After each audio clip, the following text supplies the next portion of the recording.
What is up, everybody? Welcome back to another video. Today's video, we are back with another Detroit Lions video, of course, and today we're here to dive into a potential trade target for the Detroit Lions, and that is Greg Newsom II from the Cleveland Browns. So let's get it started. Welcome, everybody, to a video. Glad you guys are here as the ESPN thing goes off for some reason, and today we're here to talk about a potential trade target for the Lions. Now, this is something that I've seen all over social media, but I got to give a shout out to Speakeasy because I had no idea that this was even a thing.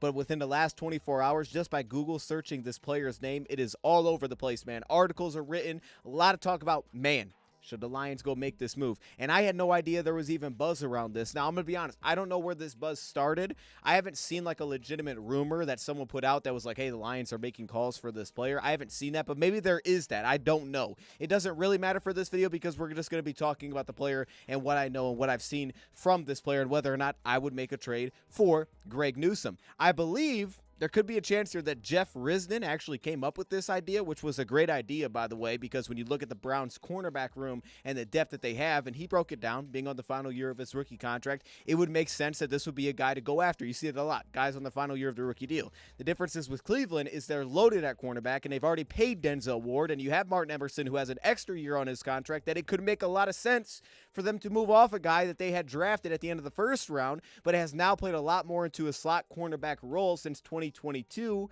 that maybe this guy would make sense to go try to poach from that team on the final year of his rookie deal. Need a cornerback this offseason. So I don't know if he came up with this idea, but I'll give him the credit for it, even though I don't know who did. If he did, that's an awesome idea. Now, I will say this about the situation. It's not like I'm watching Cleveland Browns film unless we played them during the season, but I do know of him pretty well. I've watched the Browns a lot, one. But two, I'm around a lot of Cleveland Browns fans, so I know how good this player is, and I could understand. I remember the talk when they drafted Martin Emerson, and then, of course, with the injuries as they've had, it's actually worked out really well for them, and Martin Emerson has been a really good pick out of Mississippi State, so I know him from that side of things. So when I saw the name and I saw that there was even ideas of this kind of thing going down, first off, I was a little bit like, why in the world would Cleveland do this? Why in the world would Cleveland? My first thought was like, bro, I just trade Denzel Ward. But they gave him the contract, so that's probably not going to happen. But I'm just saying, I was like, why in the world would you do this? Because this is a really good young football player. But again, we just understand the circumstances that we just laid out right there. And then it was, okay, now let me dive into Greg Newsom a little bit because I know of him. I know that statistically he's been very productive in the NFL.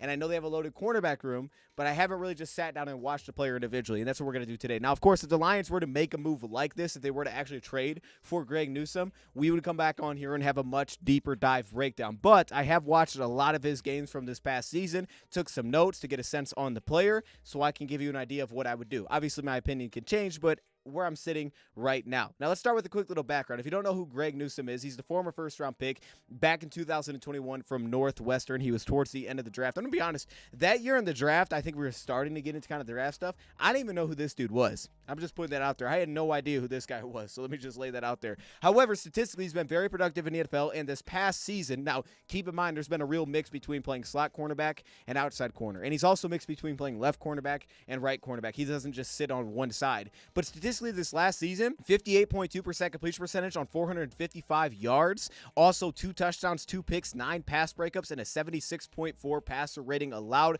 Best of his career to this point. And honestly, when you look at his numbers throughout his career, he's always allowed a sub 100 pass rating. He's always been consistently pretty darn good at limiting completion percentage. You could argue maybe those numbers are even a little bit better this past season, but like I said, since 2022, he's been mixing into kind of that slot cornerback role. And now for the Lions, that would not be his role, but there is flexibility there, and there's nothing wrong with having flexibility. Jalen Ramsey had flexibility when the Rams traded for him, a guy that could play inside-outside, especially now we see that, but he could play inside-outside. Nothing wrong with having a little flexibility. I'll say L'Jarius Sneed, right? Slot corner, move to the outside.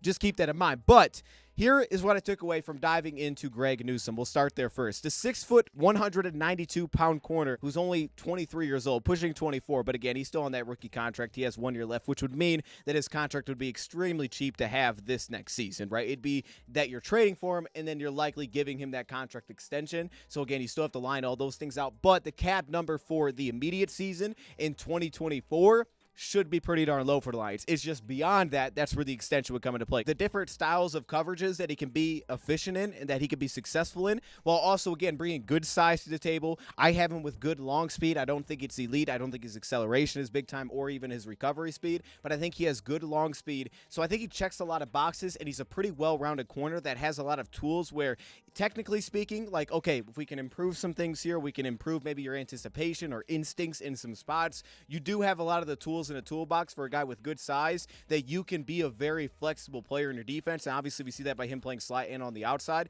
And to be honest with you, he's been really good in both. Like, he's had ups and down games, and we'll talk about that from both spots, but he's been very effective for both positions as well, and I think that speaks to it. Do this a little bit backwards to the way that I actually grade the player, but we'll go through kind of the different coverage techniques, and I'll just click on some notes that I made in terms of just the athletic side of things alone. So starting off in press. Now, this is an area where immediately I was like, oh, this is going to be fun to watch. This guy's going to be big time in press coverage, and it's because of the discipline, the base width that he continuously played with, and also the athleticism that he brought to the table, tied along with physicality and a willingness in terms of physicality at the line of scrimmage, a good contact balance playing through receivers. So immediately I was like, this dude's going to be awesome in press coverage. That's probably going to be my highest grade. Turns out, not my highest grade from any of the coverage techniques. Actually, it'd be my lowest grade from any coverage technique from the games that I went through so far. With that being said, though, I still think he's pretty good in this category. And it starts there first. It starts with the consistency in his wide base, his understanding of his footwork, not getting his feet tangled up or crossing on top of each other, continuously playing with a good base width, the ability to then recover out of that and open his hips, turn and run, push vertically on the play, react laterally.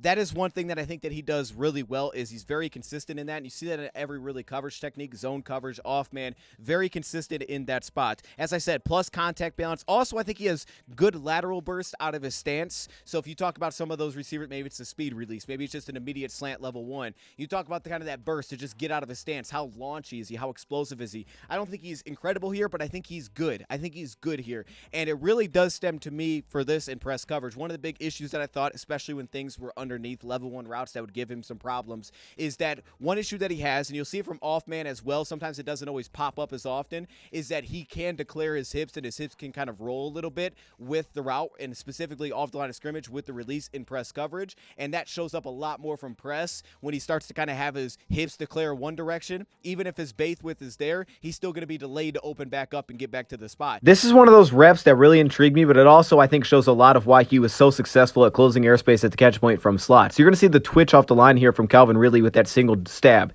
And then when he works upfield, it looks like he caught a little bit behind. So you kind of skip the 45-degree set and you're kind of opening him up immediately. Then he starts to drift over top. But look at the recovery. He stays low in his pad level. He continues to bend. And then at the top of the route, he has that lean and flexion to then close airspace. I think that's a really nice trait in his game. So you'll see, especially with some savvy route runners off the release, he can get opened up a little bit, and you can create a lot of separation immediately off the line of scrimmage. I do think he has a lot of tools there to be successful, but I do think that is one thing that definitely shows up. Complex level one routes. Now, this isn't necessarily just press, but it mainly is, because he's trying to get in phase immediately off the line of scrimmage in these spots, and it's his ability to stick with the receiver through more complex level one routes. Now, as I touched on, slant routes, for example, while, yes, at times with the release, he can declare a little bit, get himself in a kind of a bad position, open up, give up the inside too easily, and then you got a reception or you have an open receiver. However, the flip side to that is there's also the aspect where it's more so to me about the complex routes underneath, where he has the athleticism to stick with the first move. He has the balance to stick with the first move and the foot quickness, the foot fire to do so. The issue comes down to like whip routes, for example, underneath, right, where he's trying to mirror match into a whip route that turns into a drag, and he's looking for the drag, and he's like, all right, let me run with that, and then they sink and they break back outside. Now you get separation, and you continuously see separation come up in those spots, and I think that could be even more so exposed as a slot corner just because of the role that he's aligned in. But to me, this also carries with him to staying in phase at the top of the route, sinking at the top of the route. There's just a little bit of separation that kind of continuously gets created in those spots. And then also there's the aspect of he can get caught in trail. Now, for me, I think he has good long speed. I don't think he has incredible recovery burst, but I think he has good long speed. So he can turn a run, and he's very good in trail coverage from what I've seen so far. He's very patient, very relaxed, cool, calm in trail coverage, and he tries to get himself back into play with his footwork. He doesn't grab and pull, so he's very natural in those spots, which makes it so he's able to stick in a lot of plays that he gets caught behind early. You'll also see the discipline in terms of ball skills when he's in a trail position. He's not looking back for the ball, and he's just fighting to get to the receiver. Then he's going to make a play on the football. So if the ball comes out late, he could still be impactful. We've seen things like that. And for me here, it's he has good long speed, but he can get caught in trail, specifically when he's looking for contact off the line. He doesn't get it. They give you a little lean, or they're too quick off the line. Step outside, then they break back inside. And because that, if he starts to declare a little bit, really bite on it, all of a sudden they can create too much lean. And while he's able to open hips, turn and run, he's not able to get that contact cleanly. Then he gets caught in trail. And you saw that against Houston multiple times against the speedy receiver off the line of scrimmage. Noah Brown in particular, we got to see that off of. But to me, foot quickness, balance, I think he checks a lot of boxes here for just what you need to be successful as a press cornerback. But he doesn't have elite length. I guess that's lacking a little bit. However, with that being said, I don't think he's perfect in this category. I think there's things that pop up as issues, but I think he's very adequate. He's very adequate in press, could be very successful in press. I think he's good there. I gave him closer to a good grade pushing that. Now, off-man coverage. This was an area where I was like, oh my goodness, this guy is awesome to watch in off-man coverage. And I do like him more in off-man coverage from what I've seen so far than I do in press coverage. That's not to say he can't play both, because he can. But off-man coverage to me immediately was like, yo, this guy's awesome here. And again, this was not my highest grade. We'll get to that in a second. However, off-man coverage, I think he's a good player at off-man coverage straight up, because I think he does check a ton of boxes in these spots. And to me, this is where you really get to see some of the pure athleticism that he has. And again, some of the issues I think could pop up at press with declaring hips doesn't always get exposed as often from off-man coverage looks. Now, there are some key issues here, but to me, low pad level. This is something that he does off the line as well in press, but he's very consistent with his bend, maintains low pad level. You see it in zone coverage as well, maintaining low pad level. That pops up in off-man coverage as well. He's very fast to get depth. I love the foot quickness that he brings. He's very fast to get depth in his back pedal. He can also really weave and mirror match receivers with a lot of success. He does that better than a lot of guys I've honestly seen around this draft spot for cornerbacks. I think that's where he's very successful. He also has an ability to really lean at the top of the route. And this is one of those things that to me helps him a ton from slot cornerback, is his ability when timed up correctly, when properly, on the hip of receiver in phase, that ability to sink and break on speed out routes from underneath, if it's in a slot, to break on dig routes and stay in your hip, the ability to get flat like he does with some of the lean like a receiver would, is one of the best, I think, nuances in his game that makes him very effective and allows for a lot of that position flexibility, because not everything gets super rounded. He has an ability to maintain low pad level and get real lean into the top of the route, and he's able to really kind of get stiff, man. He's able to get flat, and it's an impressive trait for a guy that's at his side. His footwork, when you talk about the ability to plant and drive, it leaves him to be good in terms of his burst, but then he also carries good strides with him. So when he's dialed in, like I'm planting and I'm driving, like when he's making that decision and he's very decisive, you're going to see him be able to cover a lot of ground really fast because of how long the strides are. But then again, back to the foot quickness, it allows him to quickly get through that process where he's not beating the drum over and over to try to sink himself down, because he maintains that throughout. With that being said, there's kind of a give and take here with rolling his hips. You do see it. He'll kind of roll his hips from off-man coverage, and where that can be very effective is that he can roll towards some route breaks from off-man coverage, kind of get on top of them a little bit. The downside is that can really kind of, I think, slow down, and it can cause him to be a little bit late to open up to, very more nuanced receivers. It can cause him to open up late. You'll see it on post routes. You'll see him get stacked over top, and it causes him just to open up a tad late. It also really slows the transition for. And I do want to highlight a little bit of that hip explosiveness when you see him just opening to turn and run with a vertical push.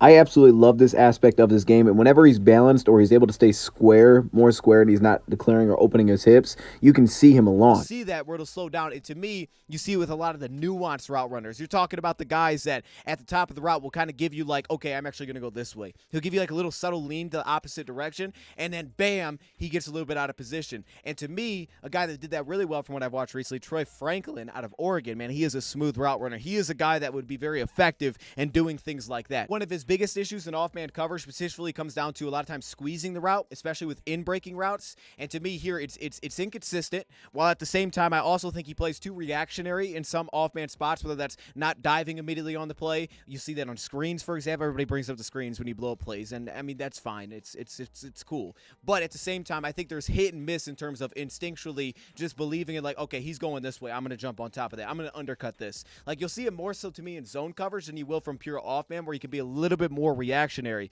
And this is where the issues pop up. He gives up way too much space towards the inside through his stems, anticipating route development, and you'll also see kind of weird hit and miss pacing when he's on the outside.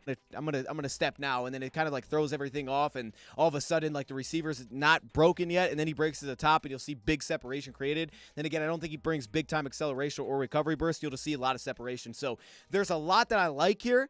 there's just very similar instances that pop up. And again, I think the more route nuanced route runners that can be very crafty with how they set up into the top of the route, those guys can really separate in those spots, and you'll see it. And I think that's where part of the reason you get some of the sways between like awesome game and some games that's like, oh, he got beat a couple times. That's where you get some of the sways there to me. Now, in zone coverage, this is the area where I actually liked him the most, because in zone coverage, to me, flexibility is key. He can play inside, outside, slot, and wide. But at the same time, coverage flexibility. He is very diverse in coverage flexibility, and this is, I fell in love. I was not expecting this, but I was like, dude, this guy's awesome in zone coverage. There's slight little nitpicks for me, but first off, flexibility, right? Not just playing slot and wide, but also when he's consistently rolling into safety alignments, or I should say deep zone alignments from a cornerback spot. Maybe you're inverting a cover two and he's rolling into a safety spot. He's very natural in those spots. They also, similarly to our defense, will switch man stuff. So, fast motion pre-snap, safety roll down, you take it. I'm going to go to the safety alignment. He's very natural in those spots. He's also had a lot of work with it, so he'd naturally fit in to our defense in that sense. Talk about what I touched on earlier, which is wide base, very balanced, and it really helps us transition. Underneath zone coverage, super effective in those spots. I love how in cover 3 specifically, but when he's playing the flat, more specifically, where he'll kind of anticipate, and this is where you see some of that instincts, he'll anticipate and try to undercut out-breaking routes behind him. Now, he can give too much space. He doesn't necessarily close the route like Brian Branch would. He kind of just sinks underneath it. So sometimes you're like, okay, he's just giving too much room. That just seems to be kind of a consistency thing where at times he's just giving too much room to receivers, not really tying those two technical things together.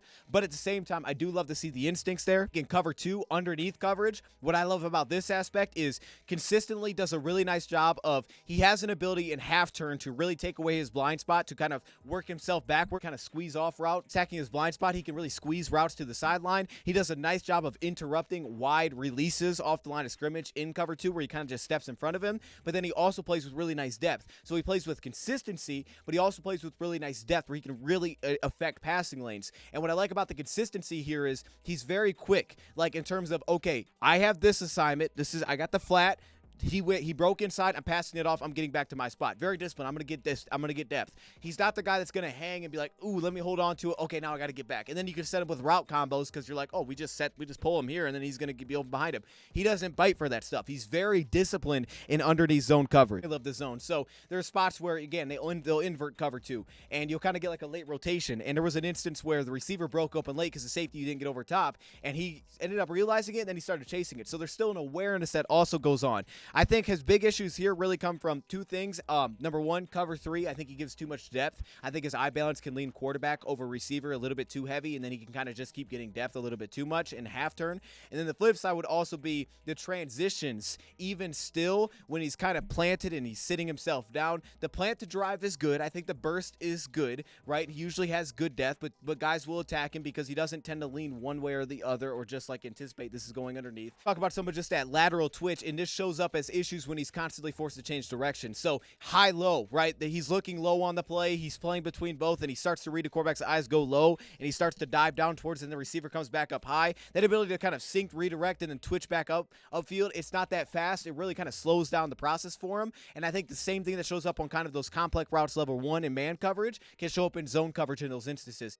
Now, this is truly just a disgusting route here on the bottom. This speed out is disgusting. I mean, there's just no tell at all that the cornerback can dive on. But with that being said, you do still see, again, the quick release, maybe caught a little bit behind, trying to launch back on top of it. And then, again, kind of just inconsistency of like, okay, trying to get contact, squeeze the top of the route. And then when he breaks, there's separation. That being said, again, look at him get flat to the ball and be able to close airspace. He also doesn't have big-time length either, which can throw off, the ability to consistently affect the ball as well as he would want to. But he often gets his hands in passing lanes. I think he's a darn good zone player. So because of that, you can put him in a lot of coverage spots. You can put him in slot. You can put him wide. You can put him at safety if you want him to. He's got a very deep bag of tricks in zone coverage, and his skill set and his consistency really starts to shine in zone coverage. So to me, I think that's an area where he's incredibly effective, and then you could see some of the good burst that gets to show up there a little bit. One knock would be kind of tackling. He's a little bit inconsistent as a tackler, and when you're playing underneath zone, it's like, oh, we need that tackle to be a little more on point. The angles are too steep. I think that's something he can also do when he dives. He takes way too steep angles, but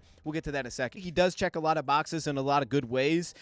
Plant, burst, drive, that kind of thing. Also, I think he has good acceleration laterally, specifically when he's able to kind of sit on his toes. He can open up laterally off the release. It's sufficient to good. Also, same thing you'll see kind of in zone coverage as well, or in a goal line spot where he kind of wants to sit on top of something. The flip side is kind of what I pointed out earlier, just a different way to kind of word it. I think that he can misanticipate route breaks. Going to change up the pacing, or they're going to change up the lean at the stem of the route, and that's where he misanticipates, and then you just create a ton of separation. And he doesn't always have some of that fluidity in terms of like, oh, I'm throwing off on the play, to then play it and drive me, get back into it, nor the recovery burst to necessarily accelerate consistently back into the play, and then he gives up too much space where he's not always getting in phase. So there's just inconsistencies there, and it leads to kind of big plays that get allowed. I just think one of the side aspects he does really well, it's like how he plays in trail, is the ability of broken plays to plaster. You see him here, the balance with the receiver, playing with contact on the play. Then also it ties in his ball skills, because in trail, he'll find the football, he plays through the hands, so he can stick with guys easily. He does a nice job of impacting the top of the route. The physicality is absolutely there. One of the aspects that I love, and this shows up, I think, more so in man coverage, but it's not an easy thing to do, is how well he can react at the top of the route. This is such a strength. To me, it showcases not only the balance that he plays with, but also the footwork and the foot quickness and the foot technique that he also has. And to me, you know, part of this, you'll see it when he's kind of squeezing routes towards the sideline. His ability, there is an ability to kind of pace himself a little bit differently with the route on the play, but then it's also how fast that he sits down and sinks at the top of the route in half-turn coverage, that he's able to kind of plant and sink with a comeback route, for example. The speed at which he's able to do that and really limit his footwork is so darn impressive. Like, again, if he's in phase, he might lose some separation at the top of the route. He's in phase, they sink down, and he kind of ends up giving up a yard or two, and then he kind of has to reset himself and dive back into it. So like here, you see the willingness to be very physical through the stem of this route, but then you also see on this play a little bit of separation at the top of the route, but I love how he finished it. Again, ability to sink, plant, drive straight on the play, limited footwork, but then also look at the hand usage. See how he attacks the hands, but he doesn't lose speed tracking the ball there? Beautiful. But you're talking about a guy that's working in half turn, and here comes the comeback route. His ability to limit the footwork is quick, technically sound, the foot fires there, sinks himself, and he's right on top of the ball. He takes away and closes so much airspace immediately in those spots. It's not an easy thing to do. Talking about that recovery aspect, the last thing that I would say to those transitions is kind of like a player that we talked a little bit about. I think it was Antonio Hamilton Sr. in our last cornerback video. He's a guy that has this capability as well. And again, you see this a lot of times in half-turn coverage where, you know, he's getting pressed upfield and then they try to break the out route. They try to go right at his blind spot. But he starts to kind of lean a little bit. He starts to lean into the leverage. And now he's in a spot where he can't necessarily just plant and dive because he doesn't have an angle. So he has to go from the lean to all of a sudden I got to flip myself around and then get back to the ball and try to get flat towards it. And he has that capability. Open inside, then get back outside, flat on the play, and cover up routes. And again, he can do a nice job of kind of recognizing the pacing from half coverage, recognizing the pacing from those spots when he's trying to kind of get in phase and take it away. He could recognize the pacing, kind of slow himself down, and he's got a really good sense for that. And again, the flexibility to kind of recover awkwardly in those positions. In terms of ball skills, to me, there's a lot of things that I have seen that I liked here. Obviously, he has pretty nice hands. He's pretty good hands. Like he catches pretty naturally as a receiver. He's also really natural at the top of the route as well with how do I want to play this route while also being physical. He's the type of guy that had a lot of PIs coming out of college, but will also draw offensive PIs as well. He has a little bit of a give and take there, and probably too many defensive PIs though on that side. Again, instinctually, there's times where he could be a little bit delayed to react. Sometimes you'll get hesitancy where it's like, okay, do I want to like ram into the receiver and just break this up, or can I still get to the ball? And then he doesn't do either, and he just kind of hits the guy, and it doesn't really bring much force, and then he doesn't do anything. Sometimes he'll kind of arrive early, like he's so eager to get there, and he'll arrive early, or he doesn't see the receiver, then he's jumping on his back.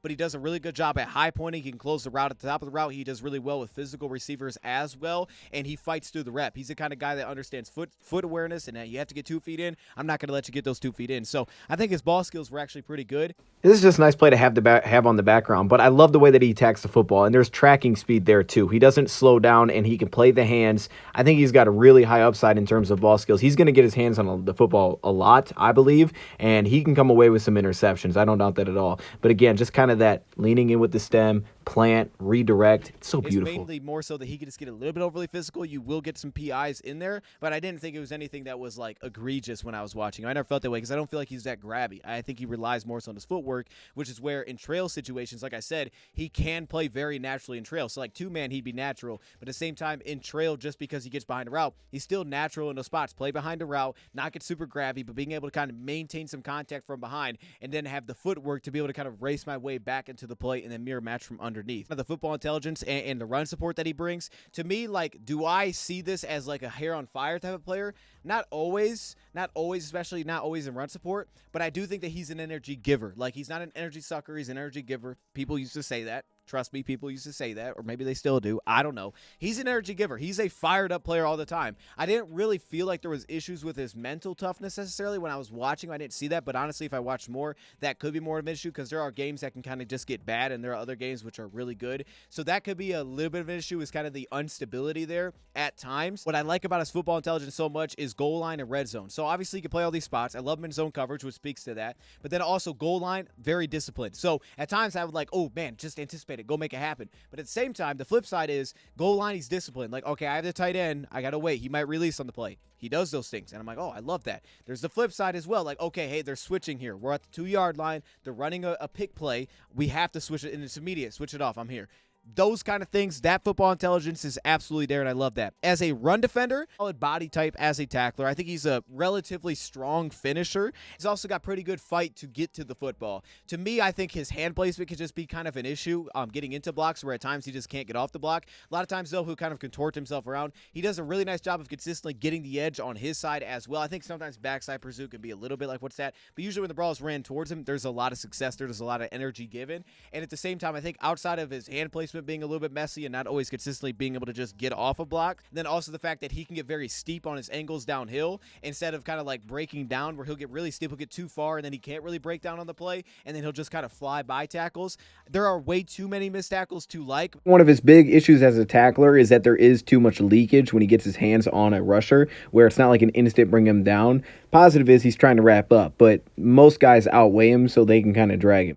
Overall, like, to me, this is a very good cornerback, and he's 23 years old, dude. He's 23 years old. Could he fit schematically? I think without question he could fit schematically. One, because we'll adapt to who we have, but two, even with what we have. Off man, he's good. Zone, I love it. Press, I think he's good. I think he can be good. I think there's hit and miss there, but I think he can be good from what I've seen so far. I think reactively, transition-wise, I think he checks a lot of boxes. I think his ball skills are good. If the Lions were legitimately considering to making a trade for a player like this, it would really come down to a lot of how do they feel about the ball skills. And to me personally, from the games that I've seen, I really buy into it. You know, whether or not you just want to look at the interceptions, that's one thing. But when you look at the way that he plays it and the technique, I really buy into the upside there. It's a reason I'm really intrigued by this player, because I think he's got big-time ball skills, and you have to be able to take the ball away. We need that in the back end, and I think he has a lot of the skill set to do it. He doesn't have a lot of, like, massive weaknesses where it's like we really would have to overcome this. He also has the benefit of being a player that obviously is young. Final year of his deal is going to be cheap. And injury history isn't really like a massive issue necessarily in the NFL for this player, which a lot of times free agents, you see that. Whether that's age or injuries, usually they got one of the two if they're becoming a free agent. I think for him, it's about, you know, savvy route runners can give him issues. He can have bad games. Like, things can get really, like, bad for him from what I've seen. But for the most part, over a full season, he's going to be consistent. And that's what he's been in the NFL, is very consistent, regardless of what position you put him at, because you can really see the skill set that's there. It's like, man, he's just very well-rounded. It's going to be hard for him not to be consistent. The energy that he plays with, a season, can I get consistent play? And I think you absolutely will. So to me, yeah, he checks a lot of boxes for just a guy that I like, obviously. Now the question is, from what I've seen, is give up a first-round pick. Would I give up a first-round pick? I'm struggling with that one. When I woke up this morning, I was like, I'd give up a first-round pick. Like, from what I've seen from the cornerbacks that a lot of times people project, now, I don't know who's going to be there. From what I've seen, I don't necessarily think that I've seen one that's, like, undisputably a better prospect. The issue is, then again, the years that you would get. So I'm not completely sold on this player over a 29 pick if you were just to go corner and you're like to say, okay, which one would you our 29 pick and just go corner, you say, which one would you rather have? I wouldn't be necessarily, like, completely convinced that this would make more sense because I'm only getting the 1 year on the contract. But I can't also say that I've seen a player that I feel like is definitely a better prospect that's been projected around this spot than this player. I think schematically that he would fit. So as of right now, if they trade a first-round pick, one, it wouldn't completely shock me. Like I said with the Snead thing, it wouldn't completely shock me because not to the Jalen Ramsey extent, but they gave up 2 first-round picks, I think a 4th-round pick. They got a guy that was young, that was incredibly talented. His was more like off-the-field issues, things like that. This is a situation where their cornerback room is just loaded. This is something that Brad Holmes, to me, would be very willing to do. I would not be shocked whatsoever if he's willing. If he has conviction, he'll do this. No question. I have no question that they would be willing to do something like this. But I think the first-round pick for me, it does feel a little steep. Though the flip side is why from what I've seen so far with these draft picks, you know, regardless of position, not even just corner, there hasn't been a guy to me that I would say that from the games that I watched of Greg Newsom versus those guys, that I would say would definitely have a better grade than Greg Newsom. So I think Greg Newsom I could walk away where when we get to the draft and pick 29, that he would have the highest grade if he was coming out from what he's done in the NFL versus all the players that would be on the board at that spot. The flip side is I don't know if that gap's going to be big enough for me to say give up that pick, lose 3 years on the rookie deal. Then it comes down to how much do you value having a guy on a rookie deal plus the 5th-year option. So to me, I struggle a little bit with the first-round pick. If you told me it was a 2nd-round pick, I'd be like, I'm on board. I'm on board. So there's a side of me that would honestly say that I would go with Greg Newsom over L'Jarius Sneed. Obviously, there's a price point there. I think L'Jarius Sneed is better at certain things. L'Jarius Sneed has his next 2. He may be a little bit more refined. He's a little bit more clear of what he is. Newsom also has aspects that he's just better than. Not by far, but I think there's things that he's better than L'Jarius Sneed. So I think there's a lot of situations where I would actually go with Greg Newsom over L'Jarius Sneed, as crazy as that sounds. I don't know if that's how the Lions would feel about that, but that's where I'm at. So 2nd-round pick, I think I'd absolutely be on board. 1st round, I'm kind of like on the edge with that one. I'm not really sure. I can't say yes, I would do that because I don't know who's going to be available. But if they did it, would I hate it? I would say no, but I'm more so on the board for the 2nd-round pick, I think, at this spot. A 2nd-round pick, maybe you throw something else in there too. So with that being said, let me know your thoughts in the comments below. What would you trade for Greg Newsom? Thank you, Brad, for watching.